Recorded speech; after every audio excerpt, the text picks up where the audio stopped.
नमस्कार, मैं निमिषा आज आपके समक्ष लेकर प्रस्तुत हूँ वरिष्ठ कवित्री अनामिका जी की कुछ कविताएं। अनामिका जी को 2021 में टोकरी में दिगंत थेरी गाथा के लिए साहित्य अकादमी पुरस्कार दिया गया है। प्रस्तुत है उनकी कुछ रचनाएं। अयाचित।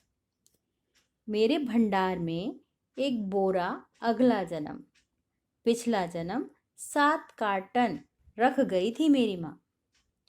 चूहे बहुत चटोरे थे, घुनों को पता ही नहीं था कुनबा सीमित रखने का नुस्खा।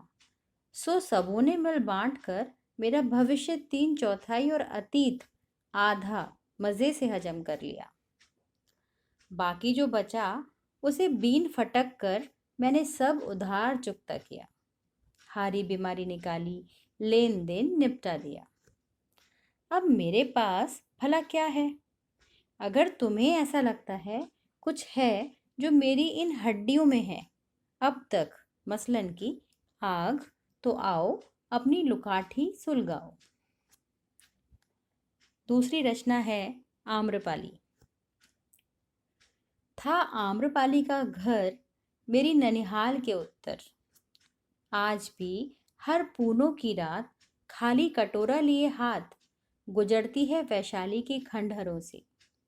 बौद्ध भिक्षुणी आम्रपाली अगल बगल नहीं देखती, चलती है सीधी मानो खुद से बातें करती। शरद काल में जैसे कमंडल वमंडल बनाने की खातिर पकने को छोड़ दी जाती है लतर में ही लौकी।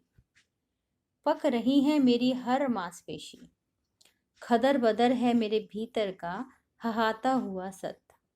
सूखती टटाती हुई हड्डियां मेरी मरे कबूतर जैसी इधर उधर फेंकी हुई मुझ में सोचती हूँ, क्या वो मैं ही थी?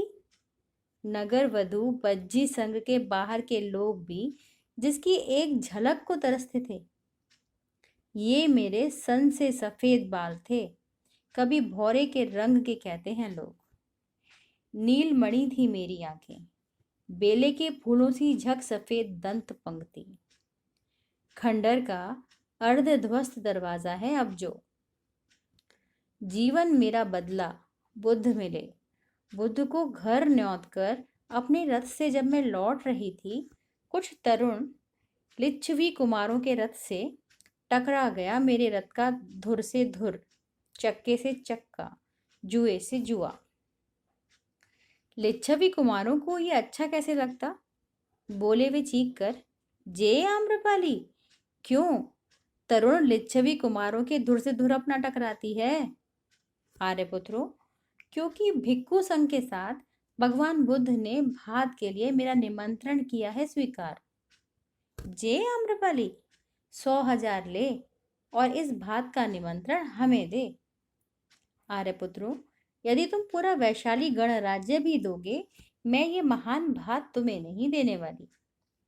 मेरा यह उत्तर सुन वे लिच्छवी कुमार चटकाने लगे उंगलियां। हाय, हम आम्रपाली से पराजित हुए, तो अब चलो बुद्ध को जीतें। कोटिग्राम पहुंचे कि बुद्ध की प्रदक्षिणा उन्हें घर न्योता, पर बुद्ध ने मान मेरा ही रखा और कहा, रह जाएगी करुणा, रह जाएगी मैत्री, बाकी सब रह जाएगा।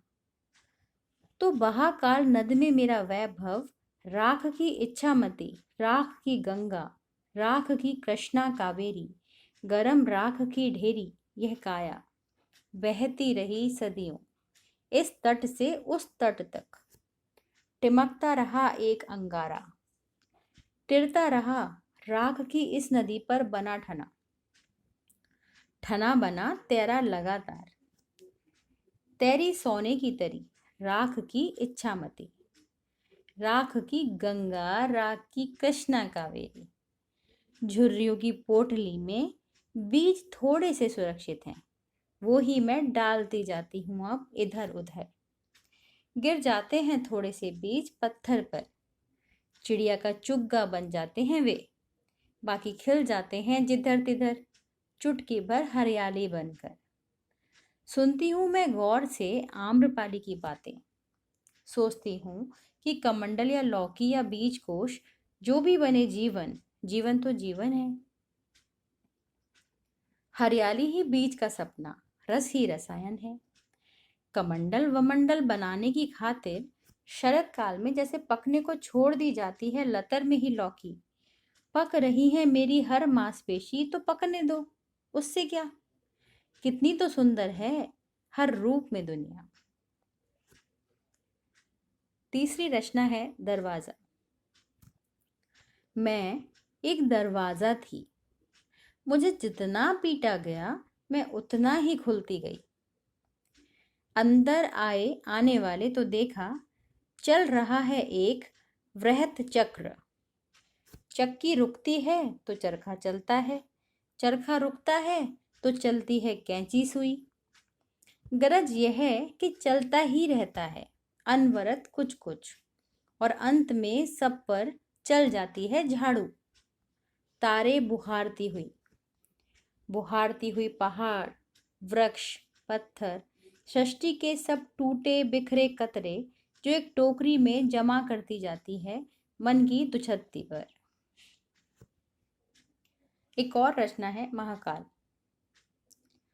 महाकाल सृष्टि का 9वां महीना है, 36वां महीना मेरे भीतर कुछ चल रहा है। षड्यंत्र नहीं, तंत्र मंत्र नहीं, लेकिन चल रहा है लगातार, बढ़ रहा है भीतर भीतर, जैसे बढ़ती है नदी सब मुहानों के पार। घर नहीं, दीवार नहीं और छत भी नहीं, लेकिन कुछ ढह रहा है भीतर, जैसे नई ईंट की धमक से मानो खुशी में बहर जाता है खंडर। देखो यहाँ, बिल्कुल यहाँ नाभि के बीचों बीच उठते और गिरते हथौड़ों के नीचे लगातार जैसे कुछ ढल रहा है। लोहे के एक पिंड सा, थोड़ा सा ठोस और थोड़ा तरल, कुछ नया और कुछ एकदम प्राचीन। पल रहा है मेरे भीतर कुछ चल रहा है। दो दो दिल धड़क रहे हैं मुझ में, चार चार आंखों से कर रही हूँ आंखें चार में। महाकाल से थरथरा उठे हैं मेरे आवेग से सब पर्वत, ठेल दिया है उनको पैरों से एक तरफ मैंने। मेरी उस सांसों से कांप कांप उठते हैं जंगल। इंद्रधनुष के 7 रंगों से है ये बिछौना सोना मोना। जन्म ले रहा है एक नया पुरुष मेरे पातालों से, नया पुरुष जो कि अति पुरुष नहीं होगा। क्रोध और कामना की अतिरेकी पेचिश से पीड़ित, स्वस्थ होंगी धमनियां उसकी और दृष्टि सम्यक। अतिरेकी पुरुषों की भाषा नहीं बोलेगा, स्नेह सम्मान विरत चूमा चाटी वाली भाषा, बंदूक बम थप्पड़ घुड़की लाठी वाली भाषा मेरे इन उन्नत पहाड़ों से फूटेगी तब जब दूत। धन्यवाद।